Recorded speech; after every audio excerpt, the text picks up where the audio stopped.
Monsieur, bonjour, bonsoir, vous êtes. Ici, nous sommes à l'école publique primaire du centre Babonto. Créée en 1942 sous l'impulsion de Sa Majesté Mungwe Richard, quelle était l'éducation pionnière dans cette école?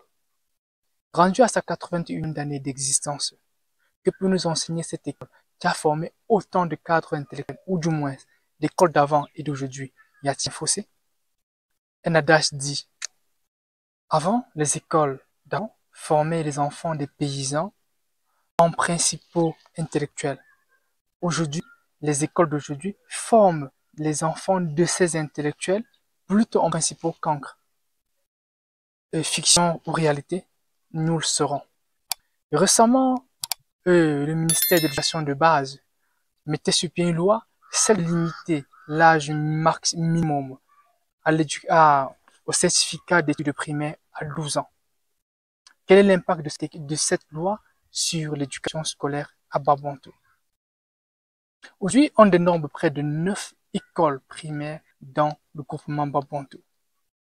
Un acte d'évolution ou de régression? Néanmoins, restez scotché dans cet entretien pour avoir d'humbles réponses qui vous seront données par Madame Claire Yapta Djungue, ancienne institutrice à l'école primaire de Babonto, qui a enseigné près de 40 années.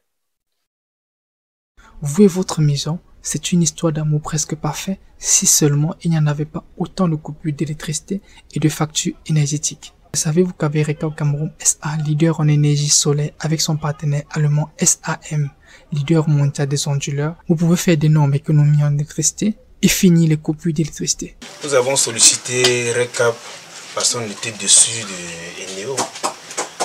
On était vraiment dessus, on a perdu tellement de choses que je ne peux pas me mettre à site. Parce que ça me rend triste. 3 postes téléviseurs, 2 congélateurs, 2 Molinex, fer à repasser, le réchaud à courant, 22 ampoules, 25 à 100 watts. Et depuis 4 ans que nous avons sollicité la société Recap, nous sommes satisfaits. 69%, quand nous avons 69% ici à la maison, avec, si les charges de la maison sont allumées, ça peut faire 4 jours sans soleil. Mais si déjà demain matin à 8 h, le soleil apparaît, directement la batterie commence à charger. Qu'on allume, comme ça ne tourne pas et l'électricité ça fonctionne. Nous avons les factures de 0 francs, vous pouvez... Contactez-nous au 651 13 75 87 696 89 59 12. Email info@recap.com. Site web www.recap.com. On a hâte de vous retrouver. Avec Recap Cameroun, désormais consommez de l'électricité et laissez le soleil payer vos factures. Alors madame, nous sommes ravis d'être avec vous ce soir. Bonsoir. Bonsoir. Alors, c'est en quelle année que vous commencez à enseigner et principalement, c'était en quelle classe? Je vous remercie d'abord. Je remercie d'abord pour m'avoir invité pour cet entretien, ce jour. Et bonsoir à tous ceux qui nous regardent. À propos de l'enseignement, j'ai débuté l'enseignement dans cette école en 1982. Et on m'avait donné la classe ou élémentaire 1. Là où j'ai eu à enseigner beaucoup d'enfants qui sont aujourd'hui les grands-mères. Et on enseigne encore les enfants de ces enfants-là. Ils passent maintenant par la maternelle.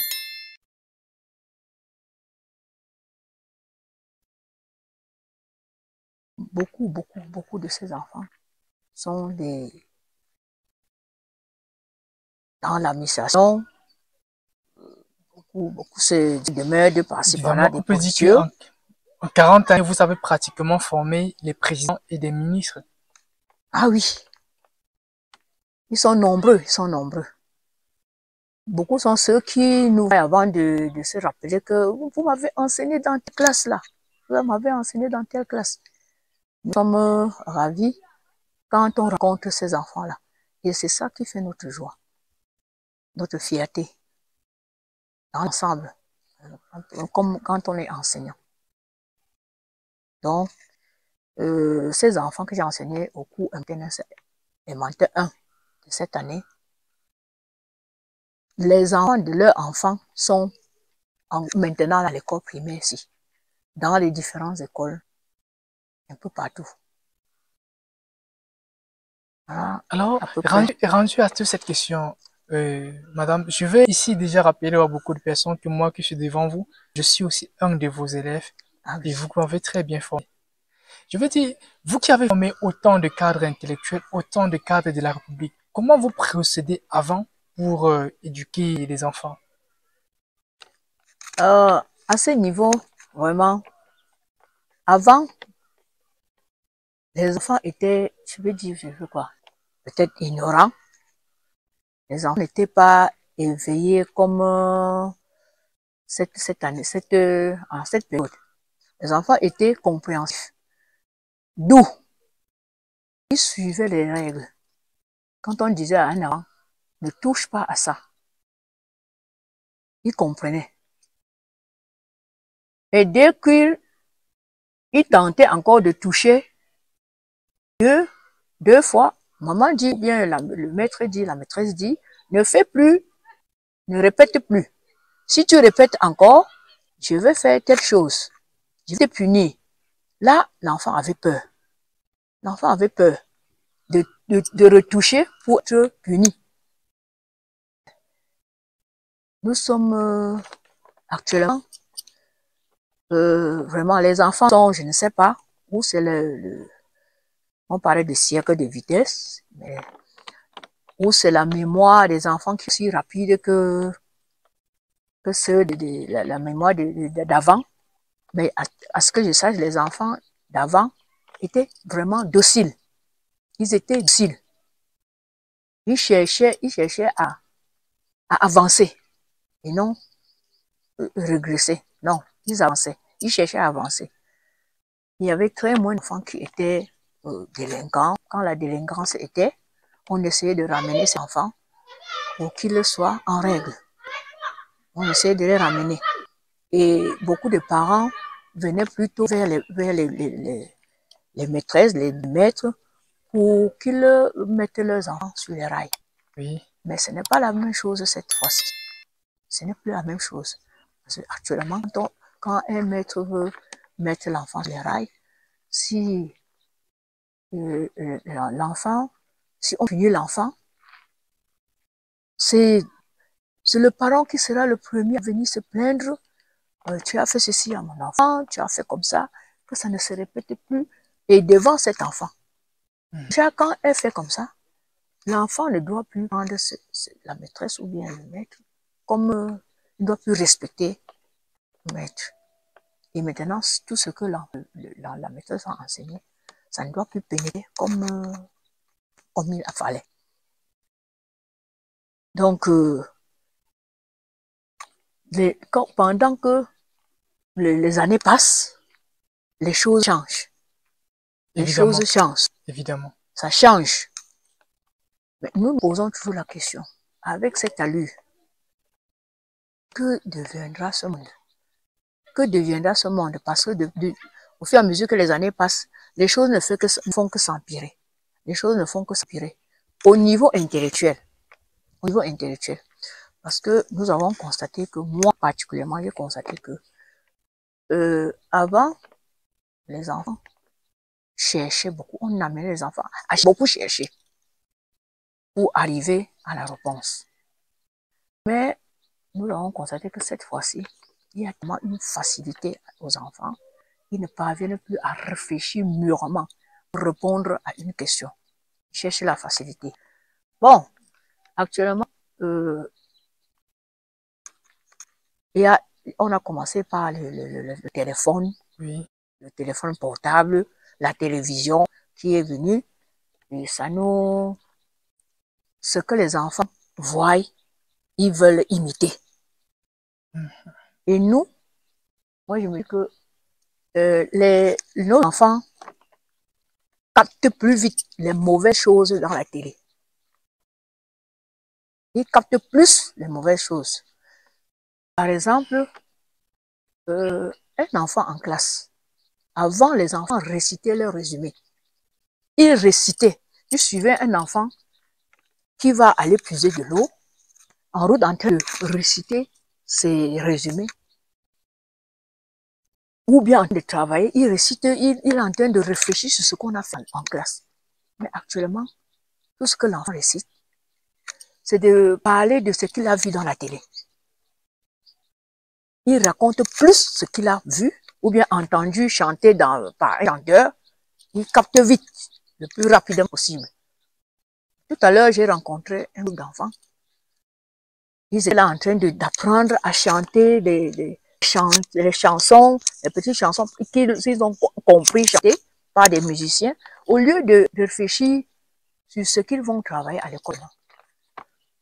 Au lieu de se poser les questions sur ce qu'on a enseigné à l'école ou bien ce qu'on avait enseigné, on passe le temps à chanter, à imiter ce qu'on a vu dans la télé, ce qu'on a suivi chanter par un chanteur. Et c'est ça ça fait que les enfants sont maintenant là plus bornés sur les furtifs. Au lieu de se concentrer, la concentration intellectuelle n'est plus comme avant. Ce n'est plus comme avant. On pourrait dire qu'aujourd'hui, l'enseignant a été remplacé à la maison ou bien à l'école un tout petit peu par la télévision. Oui.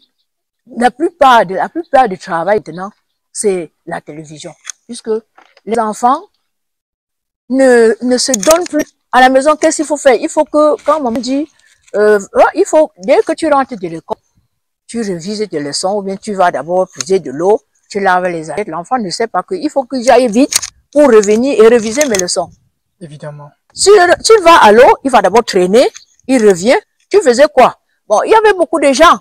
Il y avait ceci. Ils cherchent des alibis pour s'en sortir. Et dans le vrai sens, il était en train de jouer. Il était en train de jouer. Maintenant, il rentre. Au lieu de courir, prendre son cahier, il va chercher la télé. Il va derrière la télévision. Et la télévision, en plus, c'est surtout les séries, les choses qui ne vont pas les avantager. Évidemment. Or, avant, il n'y avait pas ça. Quand la télé même est venue ici chez nous, vraiment, c'était ordonné. Un enfant, pour qu'il s'asseye derrière la télé, il fallait qu'il ait révisé ses leçons, même réciter, juste que le parent sache qu'il a récité ce qu'il a fait en classe, faire ses devoirs, faire son travail de la maison, et peut-être pour faire un repos. Le week-end, peut-être le dimanche, il pouvait voir la télé pour un bout de temps. Oui. Il ne devait pas voir et rester là-dedans comme les enfants font maintenant. Bon, avant de réussir avec les enfants étaient soumis, c'est-à-dire tout le travail était entre les mains des maîtres. Les maîtres ou les maîtresses, pendant qu'ils encadraient les enfants, à la maison, les parents continuaient. On ne les laissait pas à la volée, l'enfant fait n'importe quoi. Quand l'enfant ne peut pas rentrer, la maman dit, qu'est-ce que vous avez fait? Si bien que l'enfant soit conscient, il dit que bon, voilà ce que j'ai fait, on a fait à l'école, on a fait...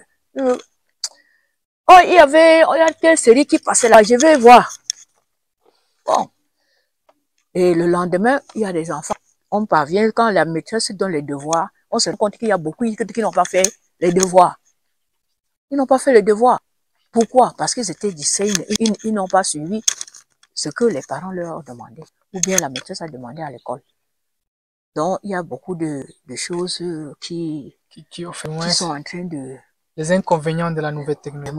Alors, madame, si on revenait un tout petit peu en arrière pour dire, quel était votre secret qui vous ont permis réellement de former ces cadres intellectuels beaucoup plus quand ils étaient, en fait, enfants? Quant à moi, avec les enfants, il faut être sage. Tu dois prendre l'enfant tel qu'il est. Tu prends l'enfant tel qu'il est. Ils sont nombreux en classe. Si tu dis que bon, tu te fies seulement que bon, celui-ci il est premier de la classe. Si tu te fies seulement au premier de la classe, beaucoup ne vont pas réussir. Tu prends tel enfant tel qu'il est. Il y a des enfants génies. Il y a des enfants moyens. Il y a des enfants cancres. Il faut chercher tout moyen pour ramener celui qui est cancre peut-être à un enfant moyen. Oui. Pour que devant, pour qu'on essaye de le ramener, pour que plus tard, qu'il soit aussi excellent. Mais quand les enfants sont en classe, voilà tel, il est trop capricieux, celui-ci était bon. On essaie toujours de calmer l'enfant d'après son niveau. Si tu vois sur le niveau de certains enfants et tu négliges ceux qui n'ont peut-être la personne qui a 2 de moyenne ou 3 de moyenne, il va toujours rester cancre. On cherche toujours à les ramener. Il y a des moments où tu dois être ami des enfants. Il y a des moments où tu dois être sévère. Quand c'est le travail, c'est le travail. Quand c'est le jeu, c'est le jeu. Tu t'amuses bien avec eux. Mais dès que le travail, c'est le moment du travail, tu arrêtes. Maintenant, c'est le sérieux. C'est le travail. Pour commencer le travail. Et beaucoup négligent ils ne se cherchent pas. Nous, on donnait les exercices même dans d'autres documents pour que les enfants puissent s'en sortir rapidement ce qu'on fait en classe. Qu'on ne suivait pas toujours bêtement le livre qu'on est en train de suivre. Parce que dans chaque livre, les mêmes choses sont dans les livres. Évidemment. Les mêmes choses sont dans les livres. On répète les mêmes choses dans les livres. C'est le nom qui change. C'est le nom qui change. Or, on donne un titre, un nom du livre. On oublie que dans tel livre-là, tu peux exploiter aussi pour que ça t'aide à travailler à travailler plus progressivement. Oui, évidemment. Nous négligeons, on jette. Tout ce que nous, on met beaucoup d'exercices aux enfants et on les suit. On donnait beaucoup d'exercices. Et dès qu'on était les parents, on leur disait toujours, sachez que pour faire réussir un enfant, ça doit aller de pair. Parents, maître, c'est un triangle. C'est-à-dire, ça quitte du maître, ça commence même de la maison. Ça commence à la maison. Puisque l'enfant sort d'abord de la maison avant de venir à l'école. À l'école, maintenant, il travaille avec le maître ou bien la maîtresse. Le soir, il rentre, retrouver encore le parent. Ça forme peut-être un triangle. Parents, maître, oui, parents, école, enfant. Et de l'enfant, maintenant, ça rentre encore aux parents.